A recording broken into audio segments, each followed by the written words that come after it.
each other? Yeah, I'm good. I'm all good. And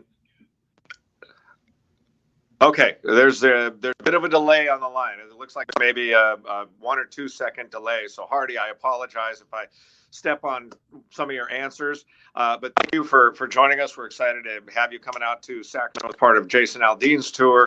Tickets are going on sale this Friday. And just talk for a minute about how great it feels to actually be able to go back out on the road after a year of quarantine. Oh, it feels awesome. We've been touring for a couple months now, and it just feels unreal. I mean, in the true sense of the word, it feels like it's not real, and it's been great, and just relieving that we're finally getting back, and yeah, it's just been great. No complaints here. Is the energy of the crowd noticeably different? Yes, 100%. And I think a lot of that has to do with, like, one beer became a hit during quarantine, and so that definitely helped a lot. And then, to add that people are also super excited to come to shows. So just between those two things, the shows have been electric, man. And speaking of one beer, Devin Dawson, who you wrote the song with, and he sings on it, and you're a friend of his. You guys co-wrote God's Country together. He is from Sacramento, and there's a very good chance that his mom is watching this right now. So, hi, Jill. And is there anything that you would like to say about Devin and maybe his brother Jacob that their mom would like to hear? Well, Jacob's my drummer. I don't know. Did you know that? I'm sure you Yeah. did. Yeah, we knew that. Yeah. But Jacob is doing good. I don't know how much he calls back home, but Jacob's doing good, and he's been great on the road. And Devin's got some pretty cool looking hair right now. He's growing his hair out.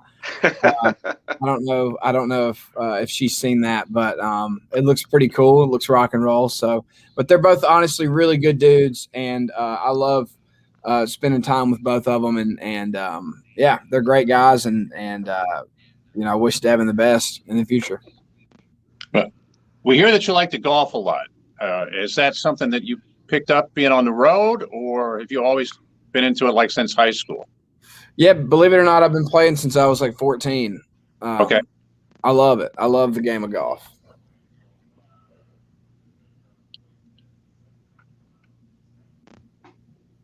Okay, we're getting a little bit of a delay, so I'm not sure if you're done talking. The reason Pat asked is because we have an event in September called Golf and Guitars. That's a big charity event, and usually we go through all these proper channels to secure ours. But we're just going to throw the invitation out to you right now to come on out and play. We know you're probably a little bit busy, but if you were to squeeze it in, it would be totally awesome. I would love to, man. I'll have to check my schedule, but if I will never turn down a time to go somewhere different and play some golf. I love it. Yeah, it's a great day, man. The artists, you guys golf during the day, and then everybody gets up on stage individually and sings a song or two, and it's a great party at night too. So it'd be one of those things you'd need a couple of days for, because there's a day to do it, and then your recovery day. Yeah, I know all about the recovery day. We have a good time. We have a lot of fun out on the road, so I'm pretty familiar with that. You majored in songwriting in college, and you are, I don't know if you're a self-confessed word nerd, but you love words. You're really kind of a guy that's really well read, and you've great command of the English language and an appreciation for it. Talk a little bit about kind of being a word nerd in country music, and how one of the quotes that you had that I love is, it's about finding the right rhyme, but it's also about how the words that you're choosing to put into a song end up sounding, which is different from just being a rhyme. Yeah, it's I mean, this is definitely word nerd stuff, but there's assonance and there's alliteration, and those two things are really important. Alliteration is I guess, and sometimes I get them confused, to be honest, but assonance is when something has the same vowel sounds in a row. So like if they were all like A sounds like in a row, I can't really do an example on the spot, but and Uh-huh. alliteration is when it has the same consonant sounds, and it's hard to explain, but it's something that I always like to be conscious with because people they don't know that they like that, but people love that. Like listeners love that kind of stuff because it's fun and it's easy to repeat and stuff like that. So I always fight a little bit harder to try to make a line have a little more of that assonance or whatever you call it. But yeah, I've always loved words and just the way that different people say things and write things and stuff like that. And country music's a good place for that to come out because words are important. And it's one of the few genres where words really matter. And it's more about the words than anything else, I think.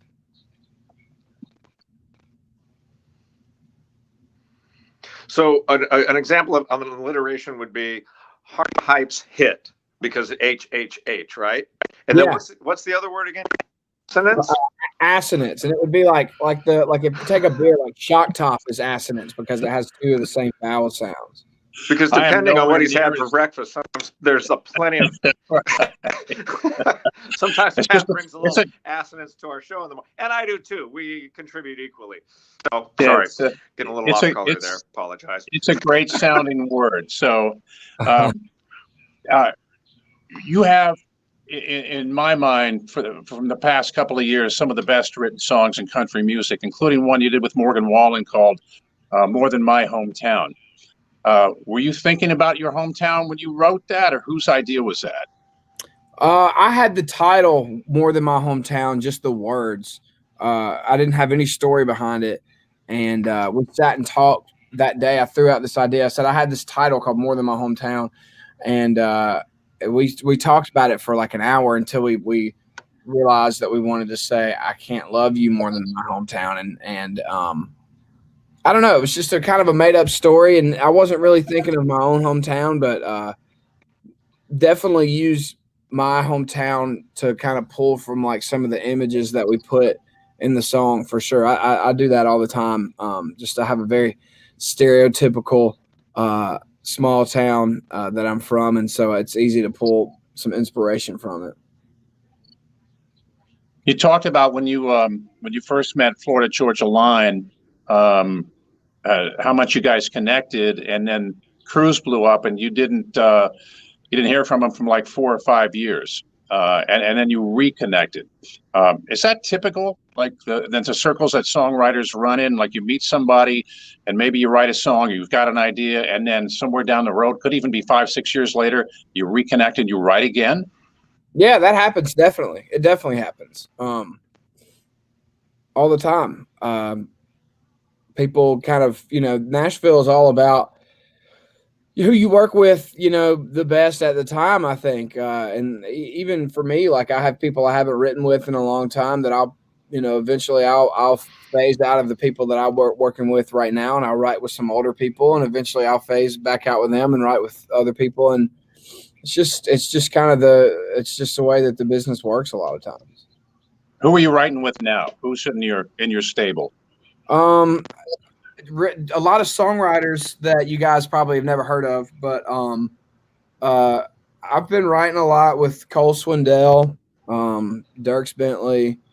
I wrote with Nico Moon for the first time the other day. He's a great guy. Matt Stell. Still write with Jameson Rogers, a good bit. So a lot of the young guys I've been writing with. And now that you're a performer, are you going to continue to write for others? Will that always be a part of what you do?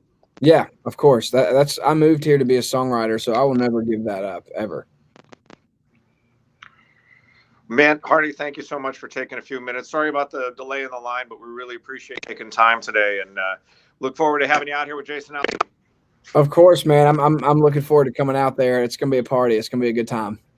You're coming out at the right time of year too. It'll be nice and warm, but not too hot. Perfect. I love it. All right, Hardy. Thank you. We'll see you soon. All right. Cheers, guys. Thank you. Bye.